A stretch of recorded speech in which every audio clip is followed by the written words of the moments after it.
Hi everyone, how's it going? I've been doing alright. I mean, it's like I've been focusing on my mental health, focusing on getting better from the cancer. I've been doing a lot. I've been tired all the time from all the treatments I've been going through. I told you today is April 8th, 2025 at 4:33 p.m. I started cancer treatment in April of 2024. I had a pain in my side, and but I went to the emergency room, and I was a week there, and they did two biopsies, and in my liver, and that's how they discovered liver cancer. And they had to find the actual location of my cancer. They did an MRI and found it in my colon cancer that spread to my liver, and now it has spread to my lymph nodes. So I've been trying to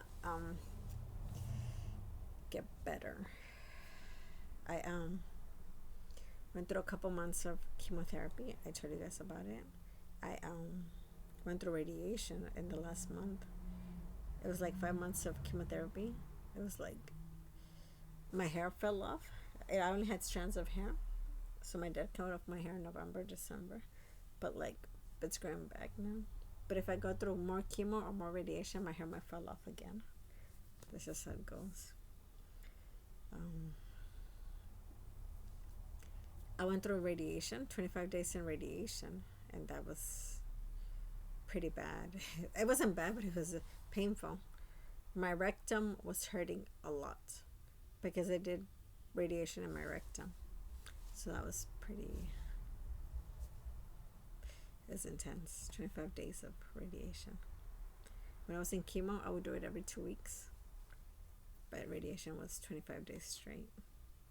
And that was intense. Severe pain in my rectum. Because they did the radiation in my rectum because it was in colon cancer. I've been trying to get better. I'm supposed to do a 3-week treatment of chemotherapy and pills. I told you guys about it. And it's like, I've been doing alright, but like, my cancer is not getting better. It has spread through my lymph nodes. It's like, I don't know if like what's gonna happen. It's like, but I've been doing alright.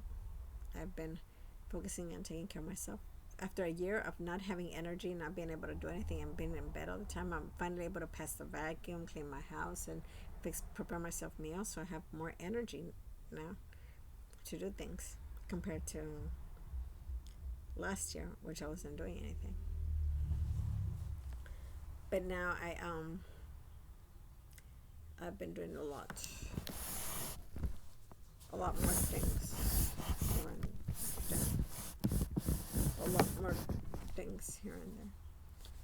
I've been trying to focus on not doing too many things as I was doing before. I graduated from college. I told you guys I graduated from college, which is like I have a degree in psychology. I have a minor in Latin American and Latino studies. I have an AA in sociology. I have an AA in liberal arts, and I have a certificate in women's studies from Berkeley City College. I don't have a master's because I haven't pursued a master's, and I don't have a PhD, but I have a BA and two AAs and a certificate. I left my job in 2015, the after school program. I used to work at Higher Ground, and I used to work at Higher Ground, and I left the after school program in June 2015. It was called Higher Ground after school program in Oakland, and I left it in 2015 after working 7 years since August 28, 2008. 7 years of working there. I did it from kindergarten to 5th grade of tutorials, enrichment, sports, calisthenics, check-ins, check-outs, math, science. I did art, things like that. A couple of field trips I chaperoned. I did Black Cowboy Parade, which we paraded with the kids. We did the Christmas parade when it used to be in Oakland. So we did the Christmas parade once or twice, once when I was still in Oakland, but then they stopped it. We did the Black Cowboy Parade 2 or 3 times, so we would participate in that. The kids march. I have allergies. I get spring allergies, and I've had it since I was in college. The first freshman year of college, I got spring allergies, and I had to take myself to the urgent care, and they said I had allergies because it was in the forest. The trees and the pollen gave me spring allergies, and I've been having allergies ever since. I can't get accustomed. Some years it's better than others, and I don't get it. But this year, I think I'm gonna get spring allergies. I'm already starting to have the sneezing, and the eyes are itchy, watery. I get spring allergies, and I've been doing that, but it's like I left my job in 2015, and then I started freelance tutorial in September 2015 to June September 2018, something like that. 3 years of tutorial after school with the kids. I had 9 students, but I was freelance. I would go to their house and tutor them. I took a few jobs during that time, but nobody would hire me. I worked in Alameda County for a year and a half as a temp. I was able to work at a youth center, at a collections agency, and at a agency that did a lot of stuff.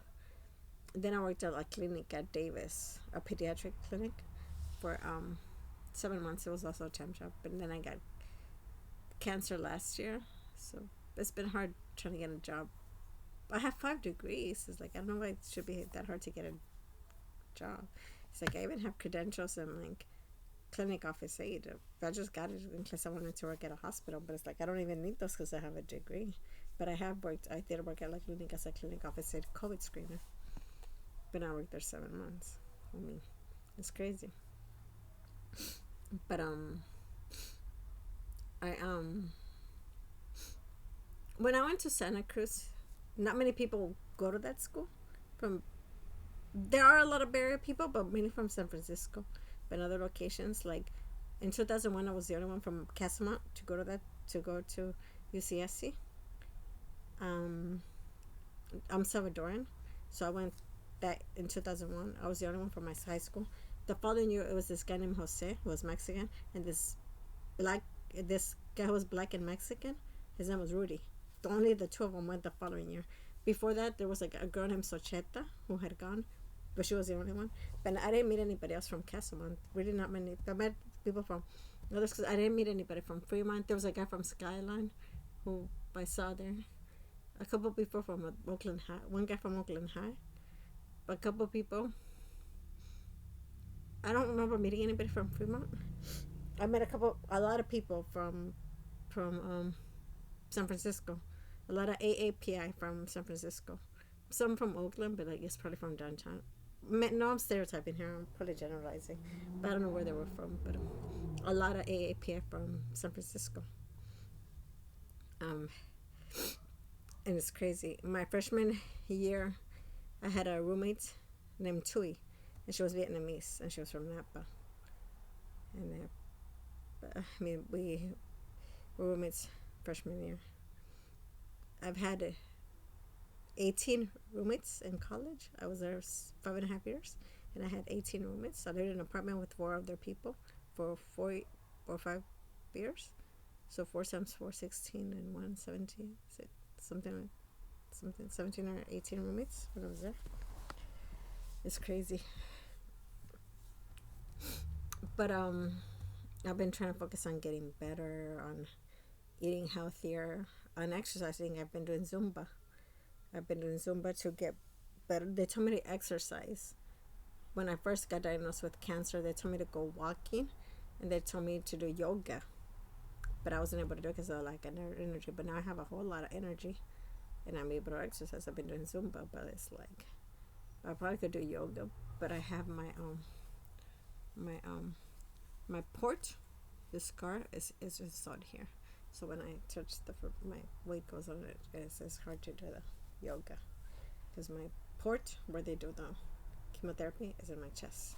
So it's kind of hard to do anything. But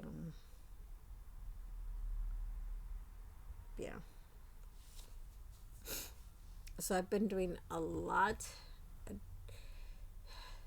I've been doing a lot of like watching TV. So because they told me I was gonna like binge watch TV during cancer. I've been doing that. I've been watching TV because I wasn't feeling okay, good at all. Mm. I've been watching a lot of movies, sitcoms.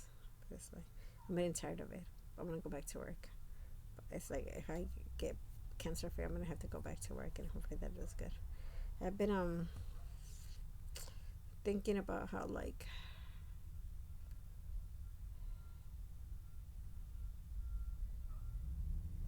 I've been thinking about like a CD that came out when I was in college. It's the Outkast album, but when they went solo albums, Big Boy and Andre 3000. It's like Andre 3000 did the hey yeah. It's like it seemed like it was more upbeat, but he straightened his hair. He did the more up, and it's like it seemed like maybe they had gotten a different rock compared to what had they gone before. Outkast Elevators in 1995 or 1994, Elevators and other songs they had. Like if you have the aliens and stuff like that, what the song Universe is about in the video, they have the whole Egyptian stuff and education and the kids in the classroom, and you have the aliens stuff, and you have then they had the other the album with and Big Boy did that. I like the way you move. It's Andre 3000 had the hey yeah, he had roses really smell like boo boo ooh ooh Caroline Caroline, and then they had the push that bus, everybody sitting in the back of the bus, Rosa Parks. Then he had the what other song he had a couple. He did he it says Big Boy says this, my friend did a little acting. Says when he did Andre 3000 did Idlewild. He did the movie Idlewild, so it's crazy.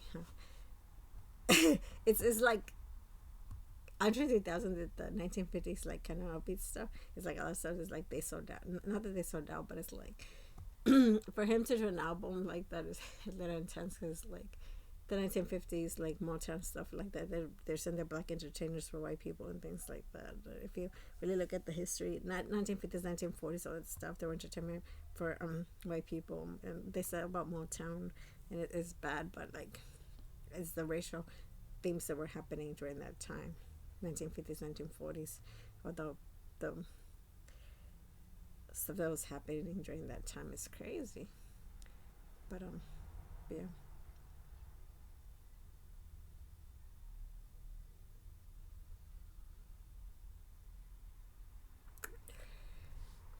how they had sold down black people. They were doing Motown and others were doing music for white people, and they still say something about hip hop. But they're being controlled by like white people agencies and the labels, and they're making them do like things like fucking some of the songs. That's why they're really derogative and like they're really bad. The lyrics are not as great as like a conscious music or like raw hip hop and stuff like conscious music. It's really common. And some of the 1980s stuff, like the raw hip hop, like I want to say some. I can't even remember who might be from the 1980s, but some of the movie Brown Sugar, they came out in 2002. I saw it when I was in college. It's like some of that stuff is like it's like about the real hip hop. It says it's what the movie's about. Your love for hip hop, and it's like you gotta be a sellout and go through that. Hey, bro, you're gonna make your own music and we're about what the conscious real hip hop and stuff is about. And it's like when I look at the Outkast album, The Big Boy and Andre 3000, it's like it's a lot. It's like Big Boy. I like the way you move. It's like compared to like the Outkast, Outlands, all the elevator stuff. It's crazy. But they say that a lot of hip hop is like they're being controlled by the label. They have derogatory stuff, and it's like it's not very PC, and it's like but they do. But I told you this exposure. The black men are being like it's hyper masculinity. They take advantage of the women in the video. Sometimes they prostitute the women, and or they take advantage of them.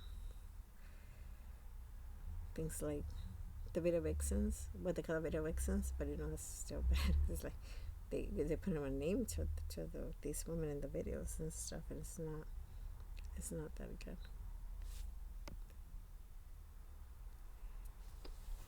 So it's like, it's crazy how, like, I had a roommate, and like I listen to a lot of oldies, because I just listen to Spanish oldies and I listen to English oldies. But her name was Moti. I'm like, I didn't know too much about, like, I know about the racism and the stuff that existed in 1950s and 1940s, but she told me that she was the one who told me that 1940s, 1950s, Motown and all that stuff. Her name was Moti, and she was mixed ethnicity, and she told me that a lot of the music from that era was like racist. It was a black entertainment for white people. I didn't know too much about that because I didn't take a music um, class, or I didn't take they didn't teach us much about the history that was going on during that time. And they said that she was telling me about how Motown and all that stuff was like for white people, like entertainment for white people, and it's like more, especially Motown and things like that. I like Motown, but if I, they said that during that time it was like white people like that stuff, and like it was only for the purpose of serving white people, and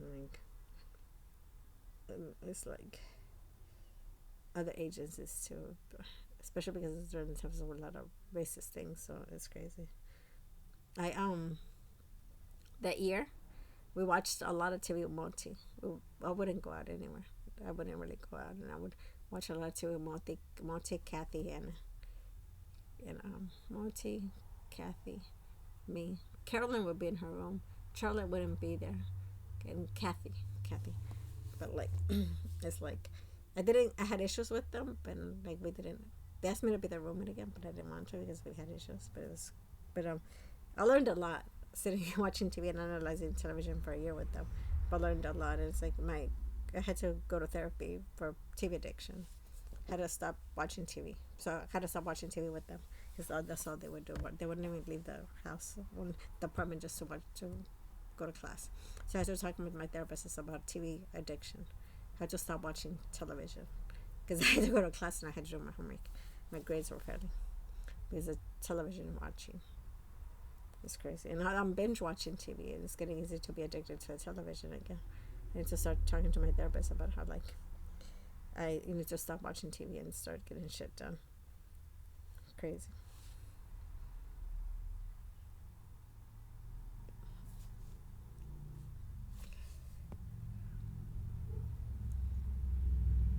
So it's like,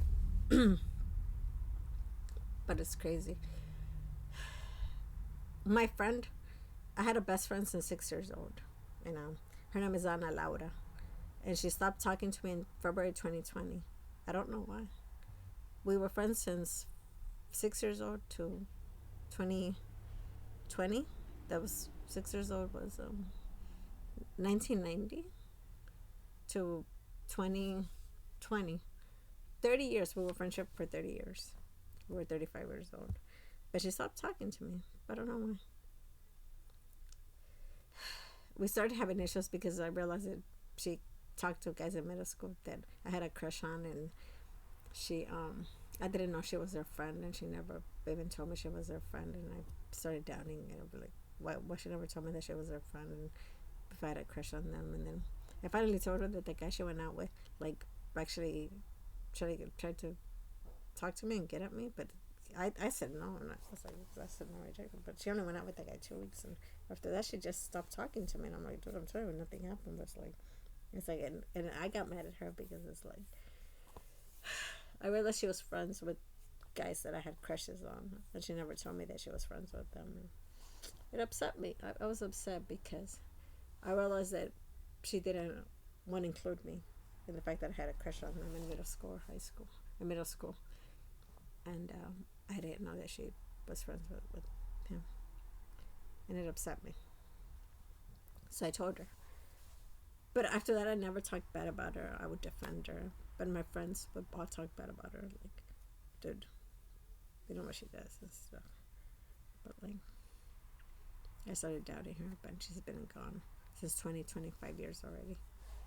Sometimes I think if she would come back, I guess things would be a little different. But her name was Ana Laura, and she's Mexican and I'm Salvadoran. It's like, but that was never the issue. But I'm starting to realize, like, how do you throw away a 30-year relationship from 6 years old to 35?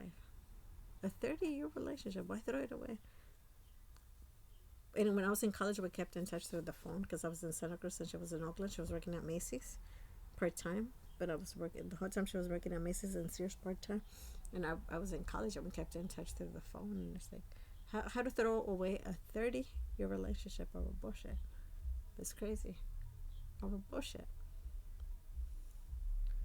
My sister, is estranged from me. I haven't talked to her since 2020. I have issues with my sister, and I haven't been too close with her. My friend Maria, I've been friends with her since I was 11 years old, and now I'm 42.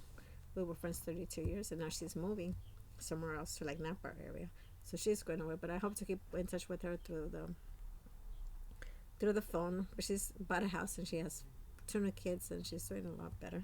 My friend Janet, I've been friends with her since I was 20 years old in college, and then she moved out here to Oakland with me, and we've been with her boyfriend at the time, but like she's no longer with them. And now 20 to 42, we've been friends 22 years, and it's been kind of hectic in the recent years, but we've been friends. I only had close long-term relationships with my girls, but I don't befriend guys that much because it's like, I don't know. But yeah, but I've only had long-term relationships with my girls. Why throw away a 30-year relationship? You know what I mean? It's not worth it to be fighting all the time over arguments. If you have a long-term relationship, why what would cause you to throw away a 30-year relationship, especially over gossip that might or might not be true? Once I hear of gossip and people gossiping to me, I'm like, I don't want to hear it. But I don't want to hear it. It's like, I don't gossip to other people about other people's issues, and it's like, because I don't know that many people. I had like 5 friends, and it's like 5 or 9 friends. It's like, I don't tell other people my business. At work, I don't like to talk about my business and stuff, my personal issues too much. It's like, why spread gossip? It's crazy. And if you hear gossip about me, it's like, why are you listening? Why are you fucking listening? You listen to gossip and drama, dude. It's crazy.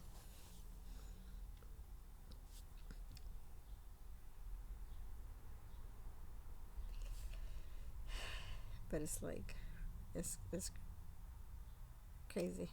The agency, the after school program that I worked on was black owned agency. So most of the staff was African American or black. The students were African American and Latino though. But most of the staff was black. There's just a couple of Latino, maybe like one or two API. But most of the staff was black, and like the company was black owned business, small business, and nonprofit for education in Oakland. But I worked there 7 years, and I was able to do it right.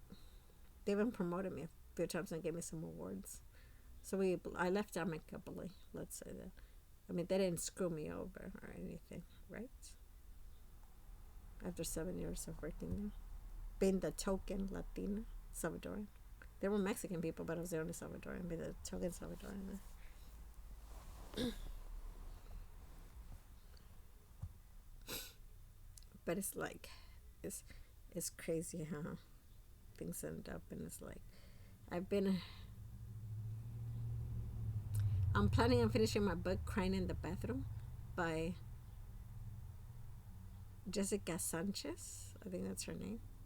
Her name, Erika Sanchez. Crying in the Bathroom, Llorando en el Baño. The book is in English and in Spanish. I read it in English, but I also have it in Spanish. So I'm halfway through it. Llorando en el Baño. So it talks about this young girl and her experiences. So I think she gets assaulted and she goes to Europe and has all these experiences in college. And the book's alright, but I hope to finish. I'm gonna start over again because it's been a while that I haven't read it. Llorando en el Baño, Crying in the Bathroom by Erika Sanchez. I read the book I'm Not Your Perfect Mexican Daughter by her. It was the first book I read, and it was alright. But on intellectual level, people didn't like it. They said it wasn't. There's nothing to it, but they didn't like it. But I thought it was good. Like a middle school person or like a high school person would enjoy it. But it's like, but like I was part of a book club, and my book club didn't like the book. They said it was not a good book, but I liked the book. I thought it was pretty good. Um, in 2018, I was part of a Spanish book club, but I was taking tango classes, and I had a job, and it's crazy. COVID happened after, and then I got sick, and then I got cancer, And all of this stuff has been happening all this time. It's crazy. But it's funny how I have neighbors, Fernando, Romeo, and Ernan, and I used to be friends with them since I was 5 years old, up to when I was 18 years old. 13 years of friendship.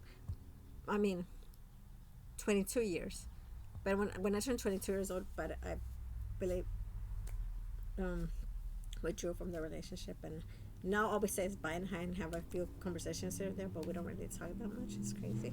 But we still say hi and bye, and it's like in the last years incidents happened that just that it's not the same anymore. But I still say hello to the mom, my landlord and stuff. I still say hello to the mom, and it's crazy how you could have neighbors that you know all your life, and you could just not even. I mean, I know my neighbors. I always say hi to them, but like that you might not talk to anymore. I think so. It's kind of weird. I didn't talk to my family since 2013, Giovanni's funeral. They hadn't been in my house in a long time. 10-year friendship, and when I got cancer, all my family came back, and it's like I heard somebody tell me that like all these people now in your life, there was nobody in your life. All your friends are gone, your college friends are gone, but now all the people that are left are your family in your lives, and they were never in their life in your life. It's like what the hell, what's going on? That your family's in your life now, and your friends are gone, and usually it was your friends in your life, and your family was never around. I mean, you wouldn't go to their house, they wouldn't come to your house. So it's like, but now you're trusting everybody that's now in your life. You wouldn't trust them before. It's crazy.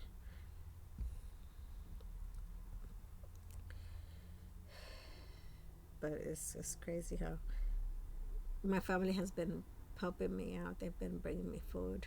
I've been talking to them, and it's like, but I don't know what to think. It's crazy.